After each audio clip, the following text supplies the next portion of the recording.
Fala galera, hoje eu vou trazer para vocês filmes clássicos de aventura, 20 ótimas opções para você assistir e maratonar. Vocês já sabem como funciona, vamos lá! Eu sou o RRB, que você está no Clássicos de Hobby, os 10 Mandamentos. Abre a nossa lista, Charlton Heston interpretando Moisés ali, a vida inteira desse personagem bíblico, as aventuras, desventuras de sua vida. Esse filme tem quase 4 horas de duração, então ele é um filme que você pode assistir se você gostar dessa temática, né? Temática sobre mitologia, questões da Bíblia, questões de religião. Mesmo jornada, é um épico aí, muito bonito visualmente, colorido, ótima atuação do Charlton Heston. Então ele é cansativo em alguns momentos, mas acaba compensando por seu compêndio geral de cenas, as batalhas, as cenas incríveis ali, envolvendo efeitos especiais que nos impressionavam ali para filmes da época. Claro que se a gente comparar com filmes atuais, ele perde um pouquinho, mas eu recomendo fortemente os 10 Mandamentos.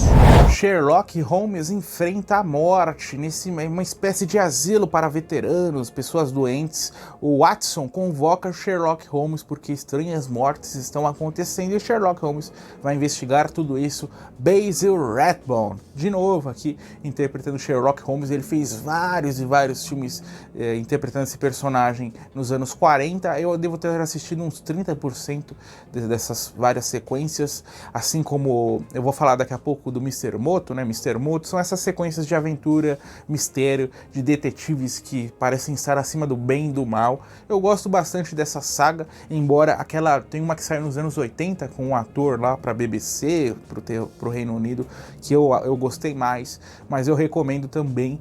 E é curtinho, né? Diferentemente dos 10 Mandamentos, esse aqui tem 60, 70 minutinhos de filme. É só história e bastante dinâmico.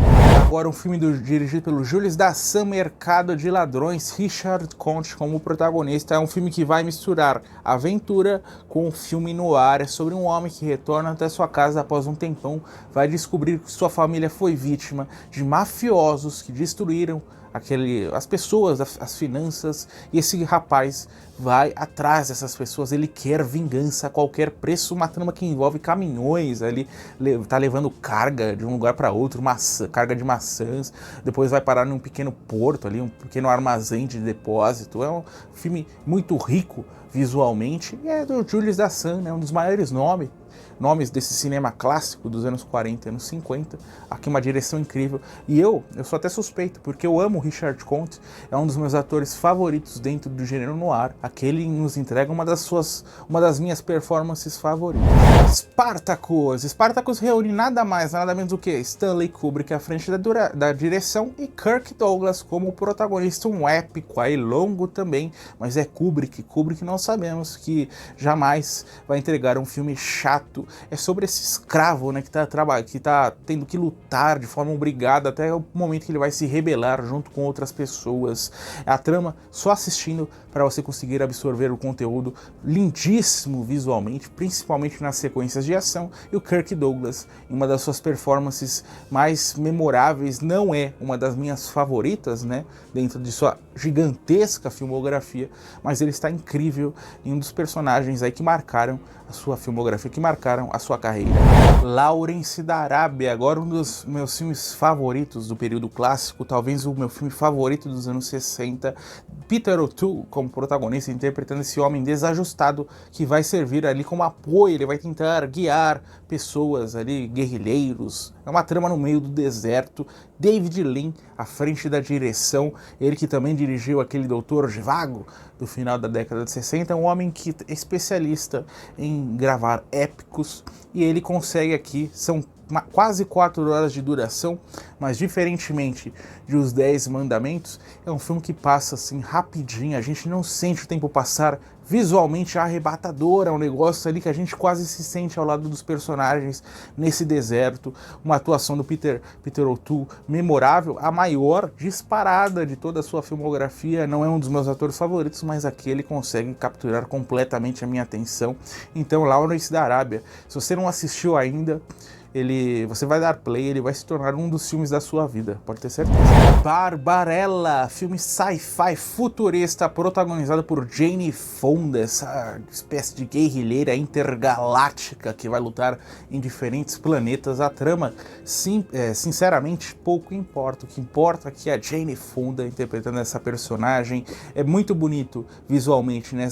Na riqueza da criatividade em trazer um filme futurista, mas ganhou notoriedade mesmo por trazer a Jane Fonda em uma espécie de investimentos pouco usuais para a época, causou polêmica até. Você pesquisando, você vê que a galera não gostou, repudiou a performance da Jane Fonda. Hoje em dia é conhecido aí como um dos primeiros pipocas realmente com essa apelação mais ao corpo feminino.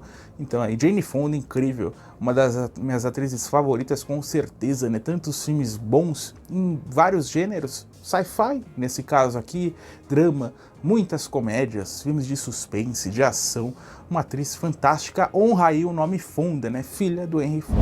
A Ilha do Tesouro, filme baseado naquele romance do Robert Louis Stevenson, essa releitura, são vários filmes baseados nesse livro, essa releitura é da década de 70, tem como protagonista o Orson Welles. Na trama tem esse garoto adolescente Jim Hawkins, ele descobre no baú de um pirata morto um mapa para o tesouro, ele vai reunir outras pessoas e vai em busca dessa ilha. O problema é que há traidores nessa viagem, aí que o filme vai ganhar toda a sua substância.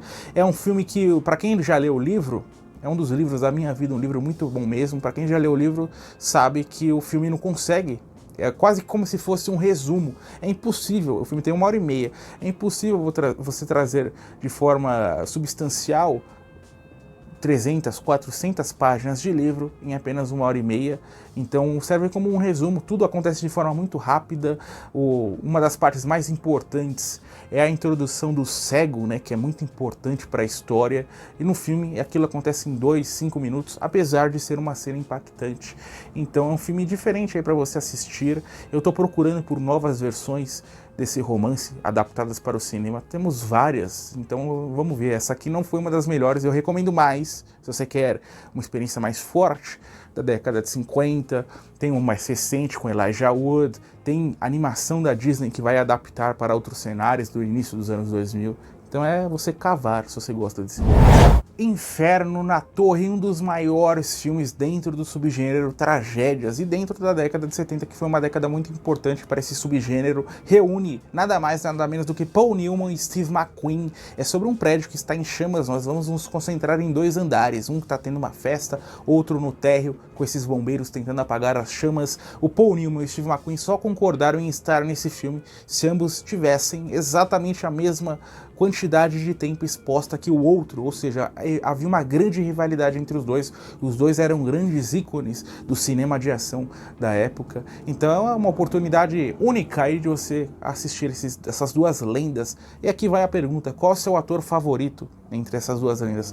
Paul Newman ou Steve McQueen? Eu gosto bastante do Steve McQueen, inclusive fez aquele Bullet, né, da década de 60, filme incrível também, Papillon, mas meu filme favorito, o meu ator favorito dentre esses dois é o Paul Newman. Paul Newman, uma filmografia gigantesca, inclusive fez filmes, parcerias emblemáticas com Robert Redford, então um dos meus atores favoritos de todos os tempos. Então assista Inferno na Torre, é um filme controverso, muita gente não gostou do filme, não gosta da história. Eu gosto da riqueza das cenas, efeitos especiais que realmente nos impressionam e continuam nos impressionando mesmo tantas décadas depois. Intriga Internacional, filme dirigido pelo Alfred Hitchcock, Cary Grant como protagonista, interpretando esse homem que é confundido com um espião e vai ter que lutar por sua vida. Filme frenético, não para por um segundo, com uma trama redonda, com várias ramificações, né? A gente vai entendendo diferentes motivações de vários personagens, e o Cary Grant é um personagem pouco usual dentro de sua filmografia, fez muitos filmes de comédia, filmes de drama, de romance, aqui atirando para um filme de ação, filme de aventura, filme de espionagem acima de tudo. Então um dos melhores filmes também do Hitchcock, apesar de eu não colocar aí num top 10. A Guerra e a Cólera dos Deuses, filme dirigido pelo Werner Herzog, é a busca por um item possivelmente místico dessas várias pessoas. Eles vão até a floresta, só que a figura da loucura também a ganância vão dar as caras, é aí que nós vamos ter eventos trágicos, Klaus Kinski como protagonista, e esse filme funciona tão bem por conta da presença desse ator alemão surtado, porque essa loucura que emana inerente à persona teatral, a persona do ator Klaus Kinski em seus filmes, é que dá todo o sucesso, todo o charme, aqueles close-ups na face do ator com seu olhar completamente perdido, surtado mesmo. Então Klaus Kinski, apesar de ser um verdadeiro psicopata fora das telas, foi um ator incrível. A Ponte do Rio Kauai, outro filme do David Lean, né? Falei sobre Lawrence da Arábia, aqui o filme mais popular do diretor dentro da década de 50, acontece durante a Primeira Guerra Mundial, com esse capitão que está refugiado, né? Está preso ali em um campo de concentração japonês, e ele vai ser incumbido da missão de construir uma ponte, e ele vai dar tudo de si para tirar aquela ponte do papel, dar vida a ela, mesmo que essa ponte em um potencial momento vá ser destruída por uma das forças aliadas. Um filme quase nietzschiano em sua proposta, o eterno retorno, o sujeito vivendo o momento, tentando tirar o proveito de sua vida dentro daquele campo de concentração, tentando construir essa ponte de seus sonhos. Filme lindíssimo, ótimas atuações, aquele filme que não sai da sua cabeça, mesmo depois dos créditos aparecerem em tela. Um dos melhores filmes da década de 50, um filme que, inclusive, pode te emocionar. Agora um filme menor, Lisboa. Lisboa é dirigido e protagonizado pelo Ray Milland, um filme no final da década de 50, em um período mais de derrocada dentro da filmografia do Ray Milland. Depois, na década de 60, ele traria muitos filmes de terror, em suas parcerias até com Roger Corman, e esse filme acontece em Lisboa, um jogo de contrabandistas, mortes, muito mistério, tem o Claude Rains em uma parte do elenco também. Filme menor, com bastante aventura, poucos cenários, né, pouco orçamento disponível, mas a direção do Ray Milland consegue contornar isso. O roteiro não é dos melhores, mas ele consegue nos provocar ali arrepios, a gente tenta ponderar sobre a saída dos personagens. É um filme legal, curtinho para você assistir. A Fortaleza Escondida, a jornada desses personagens desajustados, covardes, que estão fugindo de um conflito. Em meio a essa grande jornada, eles vão descobrir novos personagens, vão adentrar a novos conflitos. Filme dirigido pelo Akira Kurosawa e é conhecido por ser também um filme que o George Lucas se inspirou para criar Star Wars. Star Wars não é uma das minhas sagas preferidas, apesar de ter assistido praticamente todos os filmes, então possivelmente baseado nesse A Fortaleza Escondida. A gente conhece já a filmografia do Akira Kurosawa, quando ele traz aventura, é uma aventura riquíssima em seus cenários grandes pra caramba, muita utilização de figurantes, né, para contar a história dessas cenas de aventura. Um filme em preto e branco ainda, né, da década de 50, um trabalho menor, que eu considero dentro da filmografia do ator, mesmo na década de 50, mas que vale muito a pena, passa voando a nossa vida. Uma aventura na África, tendo como pano de fundo a Primeira Guerra Mundial. Um homem que tem seu barquinho é incumbido da missão de resgatar uma missionária na África. O problema é que eles não se dão bem, um odeia o outro, e eles vão nessa jornada, nesse barquinho, tendo que passar inclusive por aventuras que vão colocar suas vidas em perigo. Reúne uma parceria muito improvável, Humphrey Bogart e Katharine Hepburn. Eu diria aí que o Humphrey Bogart ele não se dá bem com todas as atrizes assim em cena, né, visualmente. Ele fez até filme com a Barbara Stanwyck, e a gente podia ver o desconforto que ambos os atores estavam ao contracenarem juntos. Aqui é quase a mesma coisa, porém os dois vão se acertando. Eu não sei como que foi a relação de bastidores entre os dois, mas em tela, ambos em atuações incríveis. Então vai misturar aventura, filme de guerra, comédia, romance, um pouquinho de tudo. As cenas de ação também são incríveis, principalmente em seu último terço. Então, um filme dirigido pelo John Huston, também, né, lendário nome aí de Hollywood. Então, filme para você assistir, vai adorar cada segundo. E para quem é fã da Katharine Hepburn, para quem é fã do Humphrey Bogart, inclusive tem um vídeo aqui com os melhores filmes do Humphrey Bogart para você conhecer, se quiser. E filme indispensável. O Tirano da Fronteira. É claro, se eu tô falando sobre filmes clássicos de aventura, deixar o Victor Mature, né, ator fabuloso de Hollywood da década de 50 de fora de uma lista dessa, ele que fez muitos filmes de aventura, seria um crime. Eu trouxe então essa opção, dirigida pelo Anthony Mann, que sobre um homem que vai tentar pessoas incompetentes estão levando pessoas à guerra, esse sujeito vai tentar contornar a situação. Claro, nós teremos muitos conflitos surgindo, eclodindo em tela. Victor Mature é um ator que eu amo.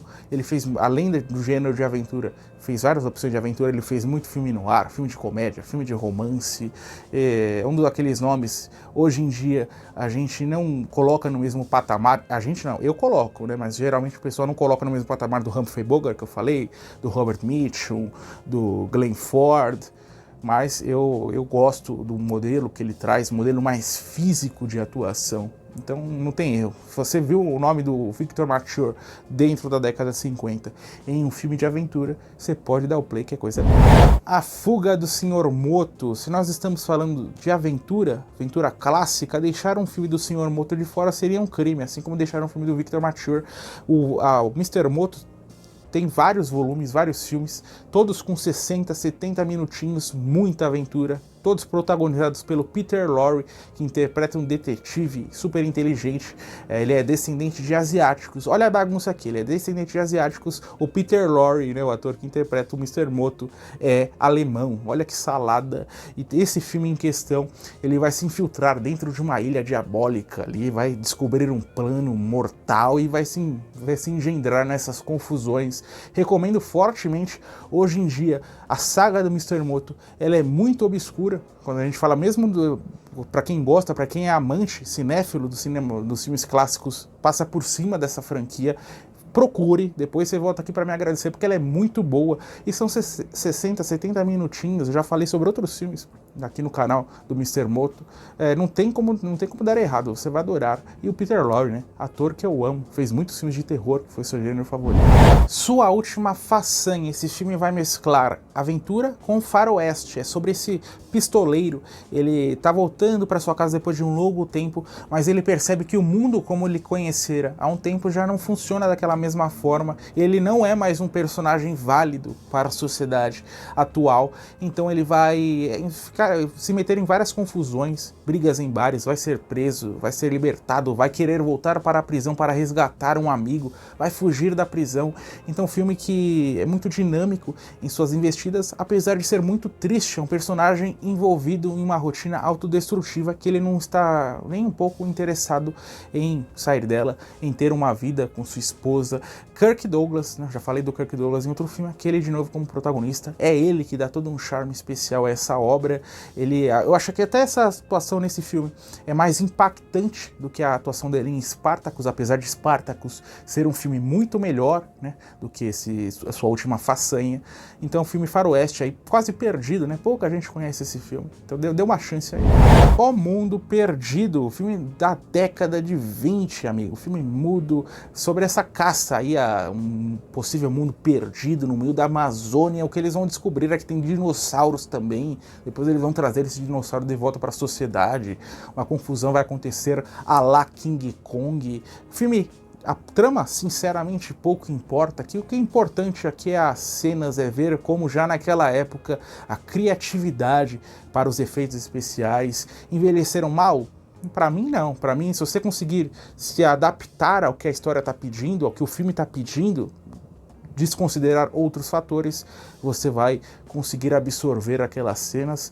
Um filme ali também não é tão longo assim, uma duração mediana para você assistir, se divertir e para pegar o melhor do cinema da década de 20.